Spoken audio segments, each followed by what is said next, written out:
Jérôme de Stridon, ou Saint Jérôme, est né en 347 à Stridon, à la frontière entre la Pannonie et la Dalmatie, l'actuelle Slovénie.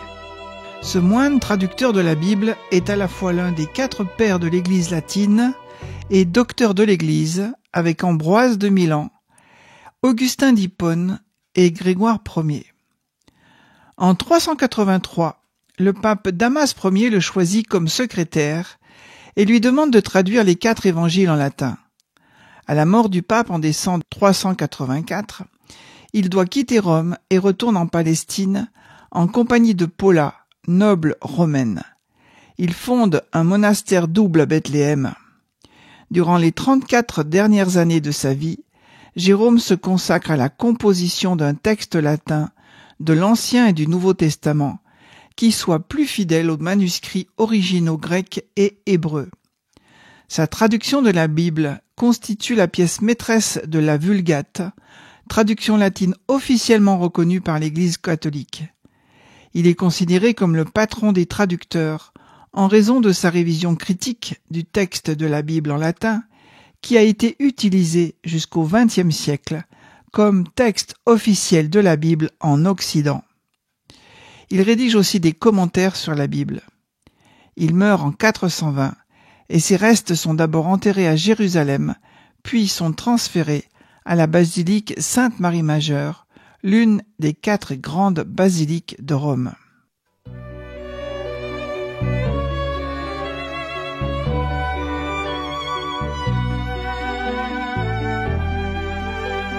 Son enfance. Jérôme naît en 347 à Stridon. Ses parents sont chrétiens et de milieu aisé. Ils possèdent un domaine et conformément aux usages de l'époque, il n'est pas baptisé mais est inscrit en tant que catéchumène. Il part vers l'âge de 12 ans pour Rome afin de poursuivre ses études. Il est accompagné de son ami Bonosus et se lie d'amitié à Rome avec Ruffin d'Aquilée et Héliodore d'Altino. Il étudie auprès d'Elius Dona la grammaire, l'astronomie, la littérature païenne, dont Virgile, Cicéron, et fréquente le théâtre, le cirque romain. Vers l'âge de 16 ans, il suit des cours de rhétorique et de philosophie, ainsi que de grec. Il demande le baptême vers 366. Après quelques années à Rome, il se rend avec Bonosus en Gaule vers 367 et s'installe à Trèves. C'est là qu'il entame son parcours théologique et recopie, pour son ami Ruffin, le commentaire d'Hilaire de Poitiers sur les psaumes et le traité de Synodis, où il découvre le monachisme naissant. Il séjourne ensuite pendant quelque temps dans une communauté cénobétique. C'est à ce moment qu'il rompt les relations avec sa famille et qu'il affirme sa volonté d'être consacré à Dieu.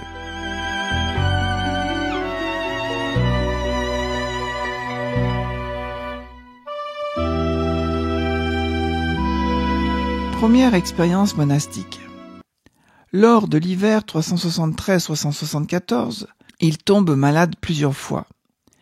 Il fait un rêve qui le détourne des études profanes et l'engage à se consacrer à Dieu. Dans ce rêve qu'il raconte dans l'une de ses lettres, il lui est reproché d'être cicéronien et non pas chrétien. À la suite de ce rêve, il semble avoir renoncé pendant une longue durée à l'étude des classiques profanes et s'être plongé dans celle de la Bible, sous l'impulsion d'Apollinaire de Laodicée. Il enseigne ensuite à Antioche auprès d'un groupe de femmes. Il étudie aussi les écrits de Tertullien, Cyprien de Carthage et Hilaire de Poitiers.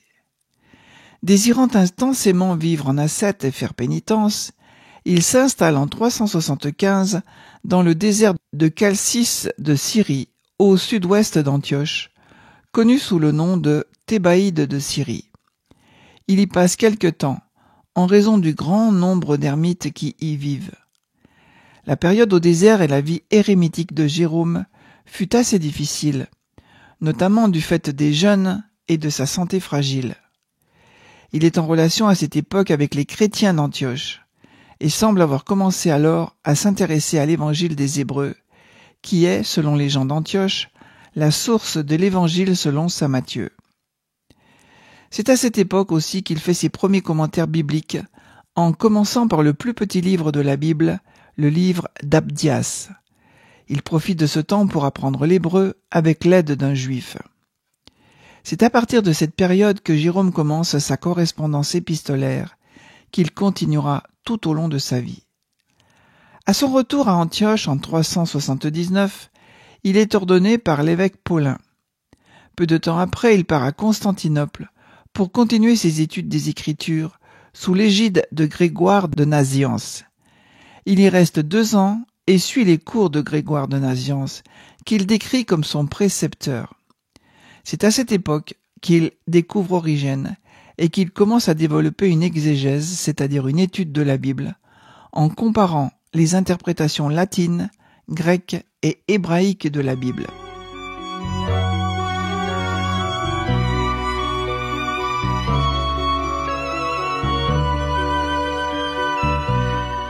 Jérôme au service du pape. En 382, il revient à Rome pour 3 ans. Il est en contact direct avec le pape Damas Ier et les principaux responsables de l'Église de Rome. Il rencontre Paulin qu'il a invité à Rome pour être interprète. Il est invité au Concile de Rome de 382, qui est convoqué pour mettre fin à la séparation d'une partie de l'Église d'Antioche. Jérôme, qui parle grec et latin, se rend indispensable auprès du pape Damas Ier par ses traductions et sa connaissance biblique. Il devient un secrétaire occasionnel du pape et le conseille lors de consultations synodales. Jérôme répond aux demandes d'explication du pape Damas sur des termes de la Bible en utilisant les versions grecques et hébraïques. Ses traductions et ses interprétations cherchent à intégrer les aspects historiques de l'écriture sacrée.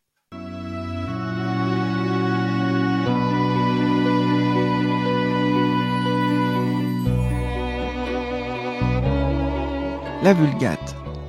À la demande privée du pape Damas, il révise une traduction latine des 4 évangiles en les comparant au grec, afin de mettre fin aux divergences des traductions latines de ces textes qui circulent en Occident. Il révise aussi une traduction latine des psaumes. Jérôme exerce une influence non négligeable au cours de ses 3 années passées à Rome, notamment par son zèle à prôner l'ascétisme. Il s'entoure d'un cercle de femmes de la noblesse dont certaines sont issues des plus anciennes familles patriciennes, comme les veuves Marcella et Paula et leurs filles Blésila et Eustochium. Il prend parti pour la possibilité d'être une femme consacrée en défendant la virginité dans la célèbre lettre 22, rédigée en 384, destinée à Eustochium, surnommé « Sur la virginité à conserver ». Jérôme fait la critique du clergé régulier, il critique la cupidité des évêques et des prêtres. De plus, il critique le paganisme qui reste présent à Rome au sein du clergé romain, qui y préserve des cultes païens. Les critiques ouvertes de Jérôme contribuent à faire naître une hostilité croissante à son égard de la part du clergé et de ses partisans. Peu de temps après la mort de son protecteur Damas, le 11 décembre 384, l'opposition du clergé à l'égard de Jérôme le conduit à quitter Rome. Il existe au temps de Jérôme 3 versions latines de la Bible. Une traduction africaine, utilisée par Tertullien, une autre utilisée par les églises occidentales, et enfin la dernière, italienne, attestée par Ambroise de Milan et Augustin d'Hippone. Jérôme préfère la version latine utilisée par Ambroise. Néanmoins, très vite, il déplore la multiplicité des traductions latines, aujourd'hui rassemblées sous le vocable Vetus Latina. Il s'efforce tout au long de sa vie de chercher les meilleures traductions et de les composer lui-même. Ainsi, il utilise au début les différentes versions grecques de la Bible, dont la Septante, puis progressivement s'appuie sur les écrits hébraïques de la Bible afin d'affiner la traduction. Jérôme étudie l'hébreu et défend l'existence d'une veritas hebraica, une vérité hébraïque. Cette volonté de retrouver l'origine des textes, mais surtout sur l'hébreu, est alors une radicale nouveauté dans le christianisme, dans la mesure où le christianisme ne s'est fondé jusqu'alors que sur la Septante ou ses traductions.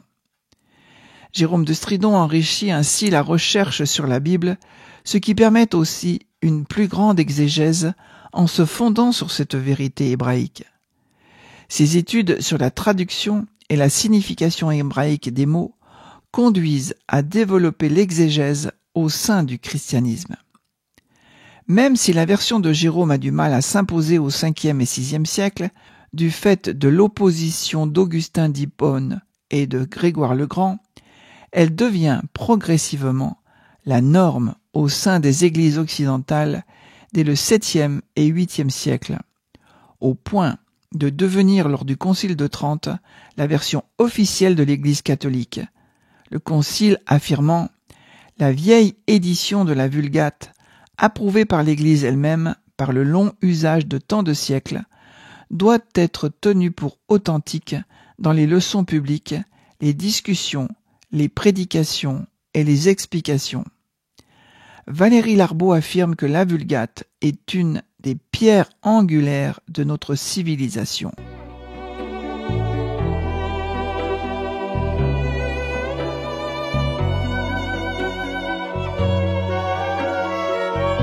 Pèlerinage en Terre Sainte. En août 385, Jérôme retourne à Antioche, accompagné par son frère Paulinianus et quelques amis. Il est suivi, peu de temps après, par Paula et Eustochium, résolus à quitter leur entourage patricien pour finir leur jour en Terre Sainte. Les pèlerins visitent Jérusalem, Bethléem et les lieux saints de Galilée. Ils rencontrent Rufin d'Aculée, son ami de jeunesse, qui mène une vie de pénitence et de prière dans des monastères que Jérôme cite en exemple à Paula. Pendant l'hiver 385-386, Jérôme et Paula partent en Égypte, car c'est là le berceau des grands modèles de la vie ascétique. À Alexandrie, Jérôme peut rencontrer et écouter le catéchiste Didyme l'aveugle expliquer le prophète Osée et raconter les souvenirs qu'il avait de l'ascète Antoine le Grand, mort 30 ans plus tôt. Fondation du monastère à Bethléem. En 386, il revient à Bethléem, où il s'installe et fonde une communauté d'ascètes et d'érudits. Il y construit et développe son monastère pendant 3 ans, grâce aux moyens que lui fournit Paula. L'ensemble comporte une hôtellerie pour accueillir les pèlerins, un monastère pour les hommes et un monastère pour les femmes. Paula dirige le monastère des femmes et Jérôme dirige le monastère des hommes, mais il donne des directions spirituelles aux hommes comme aux femmes à travers des explications des Écritures. L'Écriture a une place primordiale dans la vie communautaire, inaugurée par Jérôme, qui assimile la Bible au Christ. « Aime les saintes Écritures et la sagesse t'aidera, dit-il. Il faut que ta langue ne connaisse que le Christ, qu'elle ne puisse dire que ce qui est saint. » Commentaire des Écritures. À Bethléem, Jérôme apprend l'hébreu en suivant les cours du rabbin Bar Anima et étudie à la bibliothèque de Césarée de Palestine les différents écrits d'Origène, ainsi que l'Ancien Testament en grec et hébreu. Jérôme développe des commentaires sur l'Ecclésiaste. Pour cela, il s'appuie sur les différentes interprétations afin de pouvoir découvrir le sens littéral, puis faire des commentaires. Il traduit l'épître aux Galates, puis fait le même travail avec l'épître aux Éphésiens et l'épître à Tite. En 389, il arrête son travail sur les épîtres de Paul afin de commencer la traduction des psaumes. Il commence la traduction du livre de Naoum. Il développe alors sa méthode d'exégèse, issue en grande partie d'Origène. Traduire le livre dans ses différentes versions, puis en donner une explication historique, puis allégorique et enfin spirituelle. Il profite de ses commentaires sur la Bible pour répondre à la théologie de Marcion, qui remet en cause l'unicité du Dieu de l'Ancien Testament et du Nouveau Testament. Il écrit des commentaires du livre de Michée, du livre de Sophonie, du livre d'Agée, ainsi que du livre de Habacuc. De 389 à 392, Jérôme travaille à la traduction de la Bible de la Septante en latin. Il utilise la technique d'Origène. Jérôme traduit les 39 homélies d'Origène et critique les écrits d'Ambroise de Milan, qui utilise les écrits d'Origène en se trompant dans les traductions. Cette étude le conduit à utiliser l'hébreu ainsi que des traditions rabbiniques afin de pouvoir mieux comprendre certains passages de la Bible, ce qui est une nouveauté dans le christianisme, qui n'utilise alors que la version grecque de la Bible, la Septante, dans l'exégèse.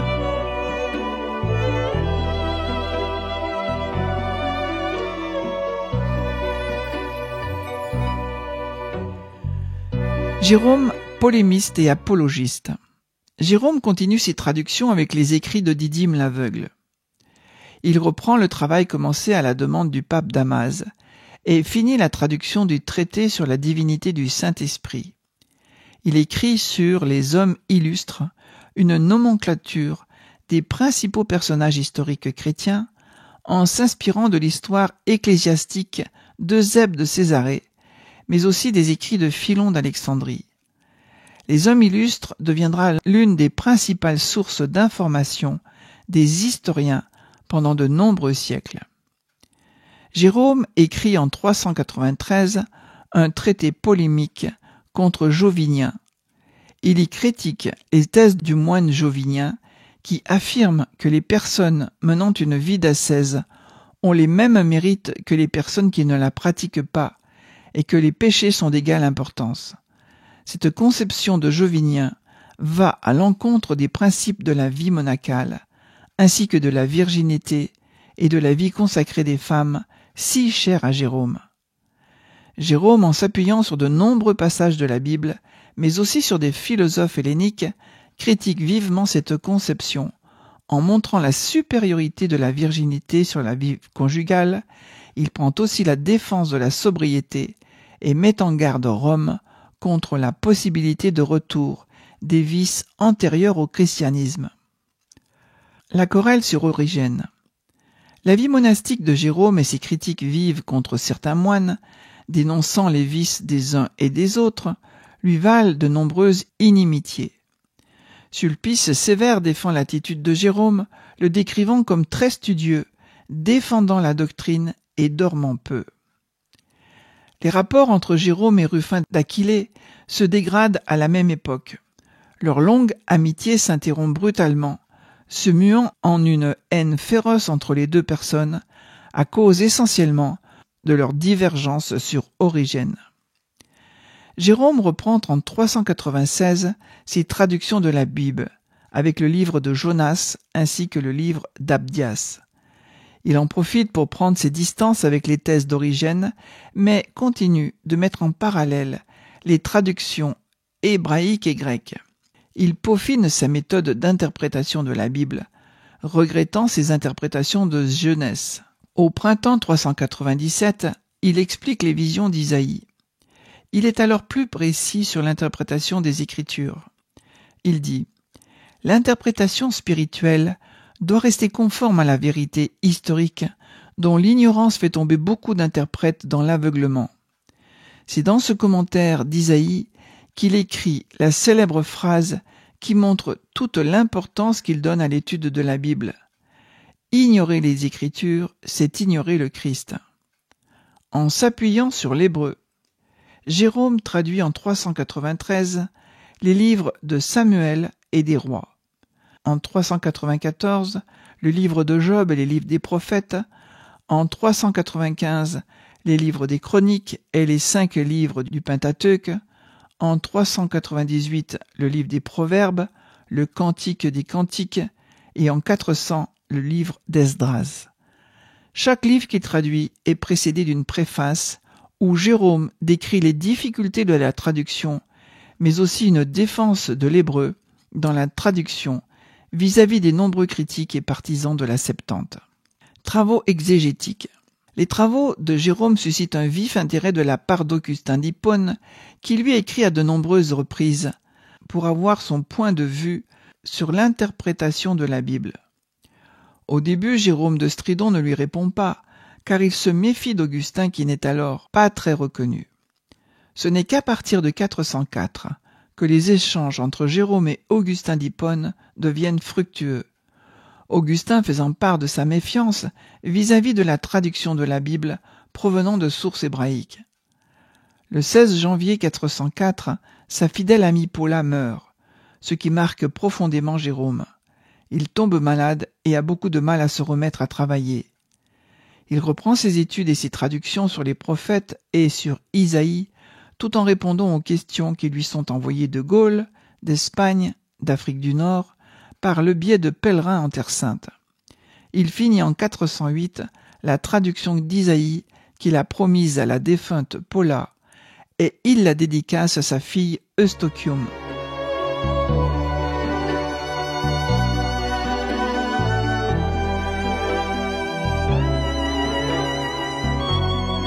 Troubles et lutte contre Pélage. Le sac de Rome en 410 par les Wisigoths conduit à la mort des principaux amis de Jérôme qui en est très affecté. La traduction et l'étude des textes d'Ézéchiel sont souvent limitées du fait de l'âge de Jérôme, mais aussi par la présence à Bethléem de beaucoup de réfugiés qui arrivent dans son monastère. Les Pélagiens, qui forment alors une grande famille spirituelle, minimisent l'importance des sacrements, certains niant l'importance de la grâce dans le salut, ce qui conduit Jérôme à critiquer Pélage, qu'il surnomme ventre à bouillie, et à tenter en vain de le faire condamner. Il n'y parvient pas, et une troupe de partisans des Pélagiens envahit et dévaste le monastère de Bethléem en 416. Une partie du monastère est brûlée et un diacre est tué. Jérôme est contraint de se réfugier dans une forteresse avoisinante. Il reçoit l'appui du pape et demande à Jean de Jérusalem de protéger Jérôme. Pélage est alors condamné par le concile de Carthage de 416, dominé par Augustin d'Hippone, et chassé de Palestine en 418. Jérôme est à la même époque très affecté par la mort soudaine d'Eustochium. Mort de Jérôme. Jérôme meurt le 30 septembre 419. La date de sa mort est connue par la chronique de Prosper d'Aquitaine. Ses restes, enterrés d'abord à Jérusalem, auraient été ensuite transférés à la basilique Sainte-Marie Majeure lors des invasions musulmanes en Palestine.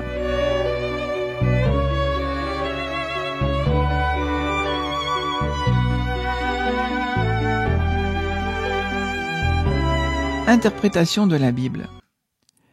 Jérôme de Stridon, de par son travail de traduction de la Bible, rend possible une évolution très importante pour l'histoire du christianisme occidental.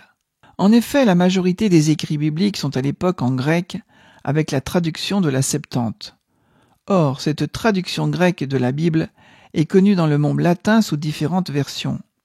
De plus, de nombreux débats théologiques animent avec passion les cités grecques, alors que le débat théologique en Occident est beaucoup moins intense. Les traductions de commentaires d'Origène ainsi que d'écrits de Didyme l'Aveugle contribuent à enrichir la connaissance par les chrétiens latins des écrits des auteurs orientaux. Lors de l'étude d'un texte biblique, Jérôme observe les différentes traductions existantes, latines, grecques et hébraïques. Ces différentes versions lui permettent de trouver le sens le plus proche. Une fois la traduction faite, Jérôme recherche le sens historique du passage biblique, puis le sens allégorique de chacune des versions traduites, avant de les comparer. Jérôme n'hésite pas à comparer un texte biblique à d'autres textes de la Bible afin de pouvoir expliquer les passages difficiles. C'est grâce à la Bible que l'on peut trouver des réponses aux interrogations. C'est dans la lettre 120 à Édibia que Jérôme conceptualise la manière de faire de l'exégèse. Il y a dans notre cœur une triple description, qui est la règle des Écritures. La première est de les comprendre selon le sens historique, la seconde selon la tropologie, la troisième selon l'intelligence spirituelle.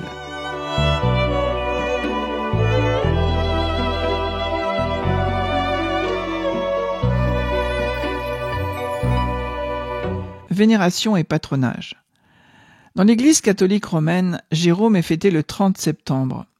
Il est reconnu comme le saint patron des traducteurs, des archéologues, des archivistes, des bibliothécaires, des documentalistes, des étudiants, des docteurs, des pèlerins, des bibliothèques, des encyclopédistes, des écoles bibliques.